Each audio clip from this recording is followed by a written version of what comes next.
All right, it's time to take a look at the papers now. Let's see what the headlines across the newspapers in Nigeria this morning. Really, from one issue to the other, just a plethora of headlines. Now, let's start from the Punch, but before then, I have my guests in here, my analysts, to take a look and make sense of some of the headlines here. I have Smart Akwejoye, with a social commentator, with us here in the studio. Smart, good morning. Nice to see you. Mike, good to see you again. You're exactly. looking so good. Oh, well, I was away on a short vacation, and I'm back now. Thank you very much. Thank you. And Sheson Kwandi, public affairs analyst, chartered accountant. Thank you so much for coming. It's a pleasure to have you back. Nice to see you. Nice to see you. Welcome. Thank you very much. Refreshed. Oh yeah, it's a good thing. It's a good thing. It's good to take a rest sometimes and then relaunch again. Now let's start from the Punch newspaper. It says state's cash crunch worsens. NLC opposes borrowing pension funds. Okay, this is, I guess this will certainly interest Smart and Sheson this morning. Labour vows to mobilize workers against planned borrowing of 17 trillion naira from pension funds. And state governments took loans to pay local government workers November salaries. The Kwara State governor is saying this. Only 6 states fully implementing 30,000 naira minimum wage. Local government workers, teachers, worst hit. Okay, we'll talk about this as we get along. That's the Punch newspaper. Let's go to The Guardian now. The Guardian says Lagos-Ibadan rail service in costly, unfriendly takeoff. Nigerians decry high fares and take a ride before you complain. NRC is reacting. The government should consider the social benefits. The LCCI, Lagos Chamber of Commerce and Industry, is saying this. All right, that's The Guardian. The Nation newspaper says, Reps, we are still expecting Buhari to appear before us. We hold Buhari by integrity of his words. Appearance will be counterproductive. Well, these are all opinions in there. But Rep is saying we're still expecting Buhari to appear before us. Okay, this has been a source of debate in the last more than 24 hours. Okay, we might talk about this if we have the time. From there, let's go to the Blueprint newspaper. Blueprint is still focusing on the Rep summons. Buhari off to Daura. Absence sparks fresh row. Okay, Buhari off to Daura, going home for, a little freshening up as well. Okay, that's the Blueprint newspaper. Still, we'll talk about this. It's one of the same topical issues. Now, News Direct is next now. 2023, Jonathan, others free to seek for PDP ticket. Uche Secondos, the chairman of the PDP, is saying this. Says Buhari afraid to face Nigerians. That's what the statements there say. That's the News Direct. Let's go to the Daily Times. That says World Bank ties growth to bold reforms in Nigeria. World Bank ties growth to bold reforms in Nigeria. Okay. The reform, everyone's calling for reform one way or the other. Let's go to New Telegraph now. Panic in army as general dies of COVID-19 in Abuja. Panic in army as general dies of COVID-19 in Abuja. Buratai principal staff officers, commanders go into isolation. Okay, that's what's really troubling. New Telegraph. All right, Daily Trust is next now. COVID-19 spike. General Irefi dies. Buratai senior officers in isolation. Federal government focuses or accuses religious leaders of making gatherings breeding grounds. A second wave looms. The health minister is saying this, and El Rufai threatens lockdown. It's really troubling there. Right, let's go to national economy. $1.5 billion loan request, deepen Naira reforms, World Bank tells Nigeria. Deepen Naira reforms, World Bank tells Nigeria. And now, as IMF commends the federal government's fiscal transparency measures. Okay. Oh, that's the national economy. From there, let's go to Leadership Friday, or Friday Leadership. As a leadership newspaper for the Friday's edition. COVID-19, 286 pharmaceutical firms apply for CBN's 100 billion naira fund. As federal government sets up technical committee, targets 20 million vaccine dosage. 4 states account for 64% tests. The PTF presidential tax. The PTF is saying this. All right. From there, let's go to Business Day, which is the last one we're looking at now. Nigerian economy at risk of unraveling. World Bank warns. All right, that's Business Day, talking business in there. All right, let's talk about the issues right now. The Punch newspaper is where we'll start from, gentlemen. State's cash crunch worsens NLC and opposes borrowing pension funds. Okay, NLC opposes borrowing of pension funds. Recall that there was a move to borrow monies from pension fund, a request from some of the states recently, and Nigerians said no, certainly not. Now, Smart, let's start with you on this. What troubles you here? Because the crunch is not just happening. There has been, in fact, the whole of 2020, there has been crunch one way or the other, cash crunch with federal government, cash crunch for state government, for companies, and even individuals. Mike, I probably want to take it from the headline that says NLC oppose borrowing pension fund. Yes. First, borrowing is not a bad idea. If you have a business plan, and perhaps you say no businessman in the whole world have all the fund, you probably go borrowing to invest in a business, provided the business is viable, provided the business will be able to repay back the fund, provided that the cost of fund is not too high, because the cost of fund must remain at one single digit. But mostly, does Nigerian fund? Do you get Nigerian fund at one single digit? So that is a problem. Now, again, you see, the pension fund to a large extent is an idle fund, which should be used for developmental purposes. You see, because for every day, every company, everybody contributes to the pension fund. Everybody will not quit the job at every point at the same time. So that is why it remains an idle fund. Such funds should be used for developmental purposes. But now let's come back to the state government now, to the state governors. Are they borrowing to fund critical infrastructure development? Are they borrowing to fund things that will probably multiply and have a multiplier effect on the people? No is the answer. Most of the time, you see government borrowing money to do business, which is not their business. You see, if we're talking about borrowing, it's a very fantastic thing. But however, when you go and borrow to pay salary, like one of the writers here when you go and borrow to pay salary, when you go and borrow money to fund security, you see, that should not be. You see, and again, these are critical. But when you don't have the funds, no, these are critical areas. It is because, you see, we have the fund. The governors have the fund. The federal government has the fund. But it is because of the fact that they have channeled the fund to the wrong direction. I've said it on the forum here that in the first place, if I am in the position of Fashola, I'll be able to tell the government, look, some of those things that I did in Lagos was to borrow to fund Lekki, Ikoyi toll gates. Can we also borrow to fund most of this? We don't but government has been borrowing. Government has been borrowing. Can we have to? We don't have to borrow. Sorry, Fashola borrow. The concession. That's where I'm going. Oh, okay. So look, we are at concession this place. So all I just needed to do on my own part is to create an enabling environment so that the concessioning could work.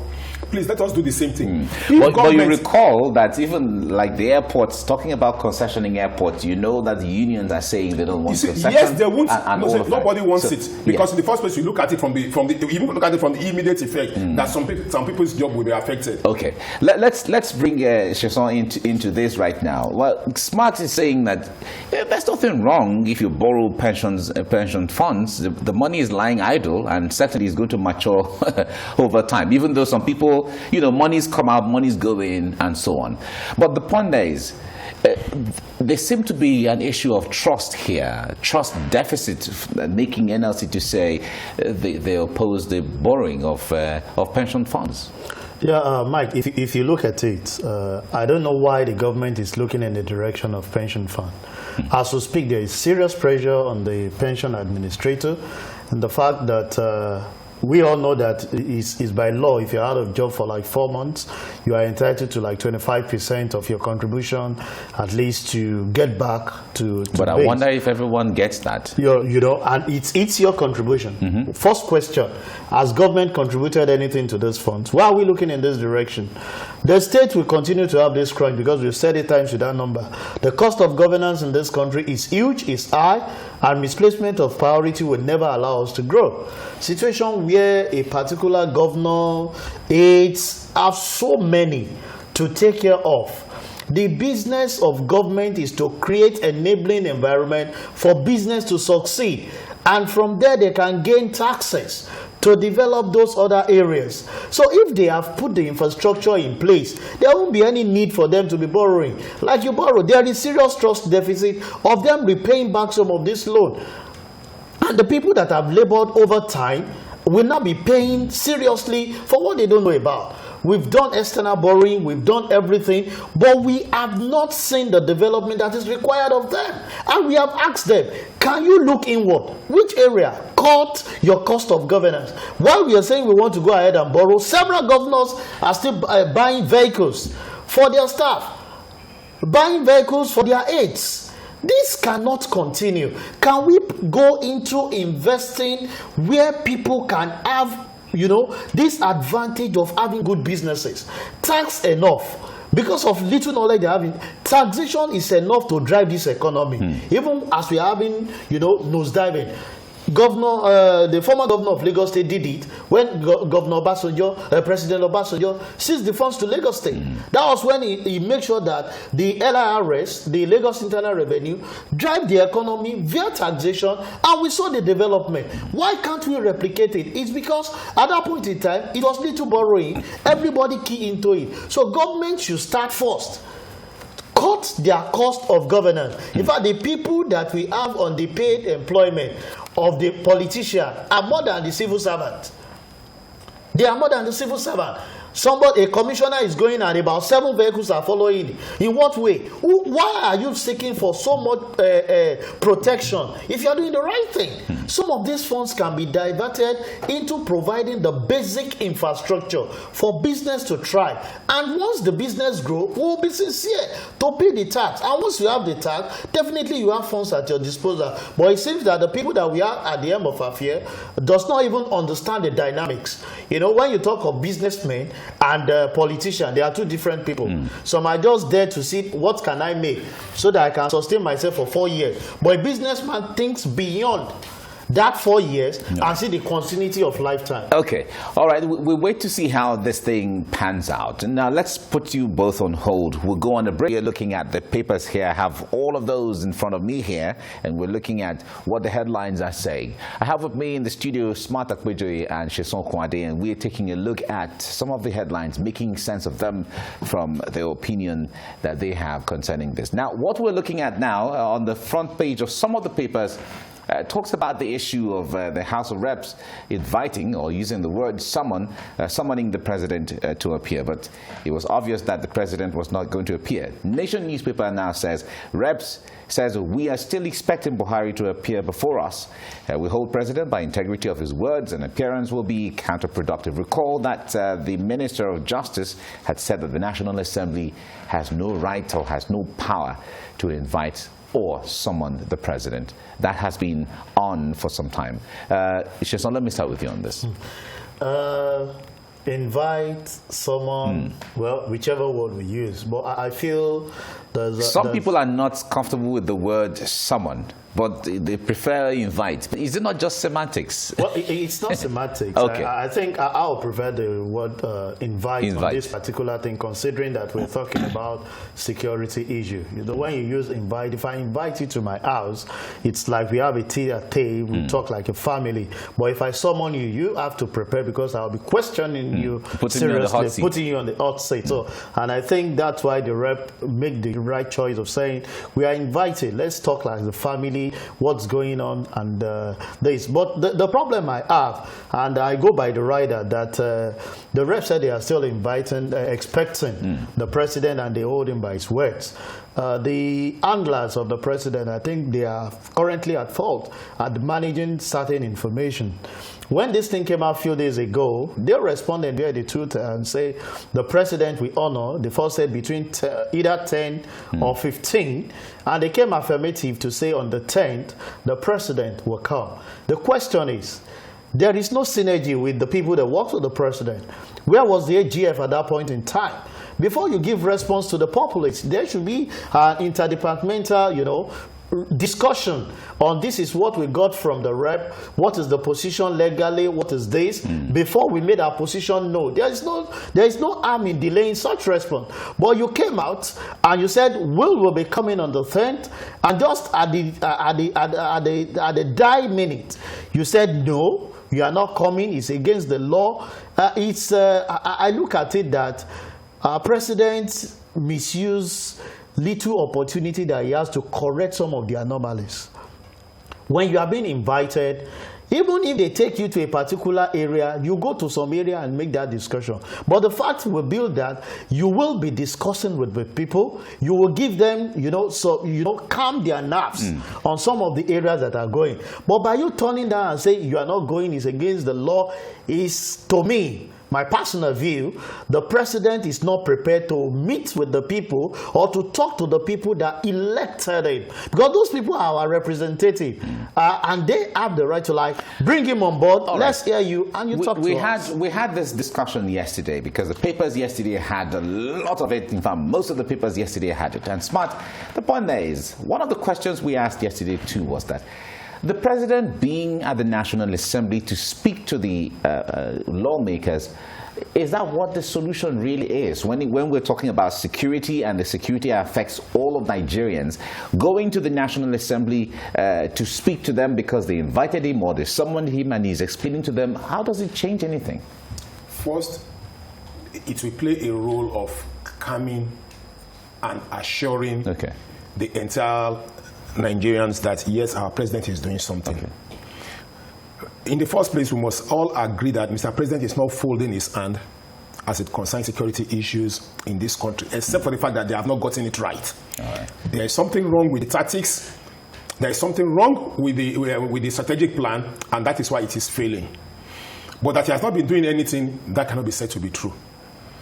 However, you see, it's just like when you have opportunity to talk to a child that is always aggrieved.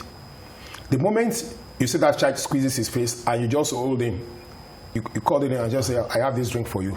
Sit down, let's talk. You have given that child an assurance that you love the child. And you have given that child an assurance not to be rebellious. But where at every point in time, you are squeezing your face, either as a father, as a guardian, as a teacher, your student cannot look straight into your eyes. That means you are giving that child more opportunity to be more rebellious. And I've always said something that, and it's unfortunate, this government is always missing it at the point that it should score sheep points. The president would have used this opportunity to score sheep points. Perhaps again. Why does he have to score a no, let me tell you. Perhaps you're scoring a point, why don't you just score a point? Why does he have to be a cheap point? What we could have just done to save some embarrassment, the lobbyists will come in and just say, look, let us pick those rules that we ask question from Mr. President. And let us tailor your question that it will not be a question that will embarrass Mr. President. Please, the lobbyists will do that within the government. And you will come up with a fantastic presentation. And what we'll now be discussing now again, they are the bullet points of the highlights of your presentation. But now when you now say no, that means you don't have anything to say. That is just the problem, that you are not doing anything. That's why you cannot say. Because when you see a child that is always very aggressive, it is because of the fact that he has lacked confidence, he has lacked what to say. So it's what we cannot express willingly, you express it angrily. So that is exactly what this government is doing. And it is wrong for, you see, again, there is always policy and statement inconsistency from this government. But Jabi Amila went to meet the president. He didn't write. I saw it on your channels here. He went to meet Mr. After he came out, he said, Mr. President has graciously accepted to speak and meet with the nation through the National Assembly. That they will come up with the data and whatever. Immediately, this is guy on that handles the social media. The spokesman too. You understand? Came up and said, "Oh, Mr. President has agreed to talk to the National Assembly. Those that are saying he will not accept, he has come." Now, again, Malami now came and said it is wrong. So what I say now is that for those Nigerians that have elected Mr. President, that it is wrong to ask Mr. President, please come and talk to us. We want to hear your voice. Yeah. I think Malami goofed again. Okay. All right. Now the point there is we don't have the constitution of Nigeria doesn't have the room for the president to have the State of the Union address from time to time like you have in the United States or you have in South Africa. So it has not really happened apart from the president going to, submit the budgetary budget estimate to the National Assembly. So maybe someday we might get it right. But for now, Mike, just to state this, before I think during the first Democratic president, there's only this presidential chat. Yes, the media chat. Media chat, where I remember vividly then Obasanjo we speak in all the languages. I listen to it, I follow it closely, and what this does to the populace is that whether you are even telling us lies, the fact remains that but the point you are talking to us. Yeah, but all of those remained discretionary. There were no binding anything. So the point there is use their discretion All right. to make sure that the people are let's leave it here. there. Let's leave it here now due to time. Thank you very much, Yason Kwade, for your time on the program. Thanks for having me. And Smart Akpejoye, thank you very much for coming. Mike, thank you for having me. And thank God it's Friday. Yeah.